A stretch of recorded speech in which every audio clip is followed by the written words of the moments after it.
오늘은 실수와 실패에 대하여 같이 말씀을 나누고자 합니다. 우리가 태어나서 죽을 때까지 일생을 살아오면서 실수하지 않은 사람은 한 사람도 없습니다. 말에 대한 실수, 생각에 대한 실수, 인간관계에 대한 실수, 행동에 대한 실수를 많이 하게 됩니다. 우리의 일생을 되돌려 보십시다. 어린아이로 태어나서 처음부터 뛰는 사람은 없습니다. 그래서 기다가, 서다가 넘어지고 걷다가 넘어지고 많은 넘어진 횟수만큼 나중에 잘 걸을 수 있고 잘 뛸 수가 있는 것입니다. 우리의 인생의 삶도 마찬가지입니다. 살아가다가 보면 우리가 많은 일에 실수를 할 때가 있습니다.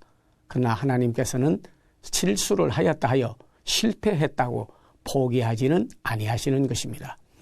우리가 동물의 세계를 보아도 독수리도 자기 새끼를 낳아서 높은 데 그리고 올라가서 떨어뜨려서 그가 떨어져 다치기도 하고 혹은 상처를 받기도 하지만 그런 과정을 통해서 그는 더 날 수 있고 태풍을 밀고 나아갈 수 있는 힘을 얻게 되는 것입니다. 사람을 훈련시키는데도 보게 되면 이런 과정들을 많이 거치게 되지요. 심지어는 666호라고 하는 의학을 발견해서 실험을 하는데 665번이나 실수를 하였지만은 그러나 마지막에 가서는 성공하여 그 약을 사람들에게 투입하여 질병을 낫게 하였다고 하는 것입니다. 성경에 보면 예수님께서도 제자들을 훈련시키고 그리고 마지막으로 주님을 더 알아가게 하기 위하여 많은 실수의 과정을 통하여 오히려 더 깊이 하나님을 만나게 되고 알게 해 주었습니다. 베드로라고 하는 사람은 사도였지만 예수님에게 성격 급하게 때로는 주님이 물 위로 걸으시기 때문에 저도 물 위로 걸어오게 하옵소서 주님이 허락하시고 걷게 하였습니다. 처음에는 주님만 바라보고 물 위로 걸을 수 있었으나 얼마 못 가서 바람과 파도를 바라보고 무서워 빠져 들어갔습니다. 주님은 왜 나를 바라보지 않고 바람과 파도를 바라보느냐 하시며 그대로 내팽개쳐 두지 않으셨습니다. 오히려 그를 손을 잡아 끌어내어서 물 위로 걷게 하였다 성경은 말씀하고 있습니다. 그는 주를 위하여 죽으러 가자고 결심하고 말하였습니다. 그러나 적은 소녀 앞에서도 십자가를 지고 가시는 주님을 보고 이미 죽으신 줄로 알고 부인했습니다.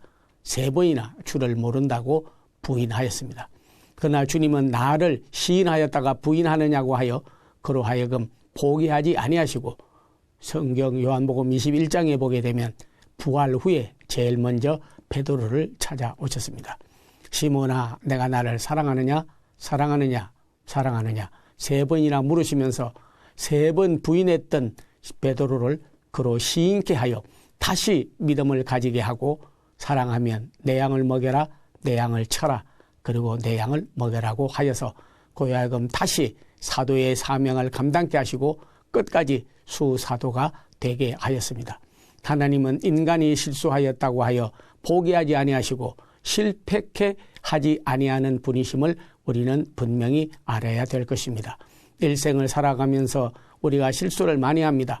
저는 복음 성가 가운데서도 내 일생 살아온 길을 뒤를 돌아보니 다 죄뿐이요 실수뿐이라는 찬송을 부르는 것을 보았습니다.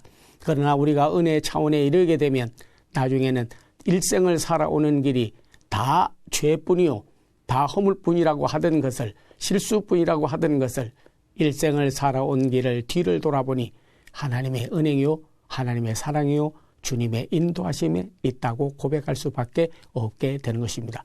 걸음이 걷는 이게 있지 아니하고 인도하는 하나님께 있습니다. 7번 넘어져도 다시 일으키시는 하나님의 손길을 바라보고 소망을 가지고 실수를 해도 실패케 하지 않는 하나님을 믿고 전진해 나아가기를 기원합니다.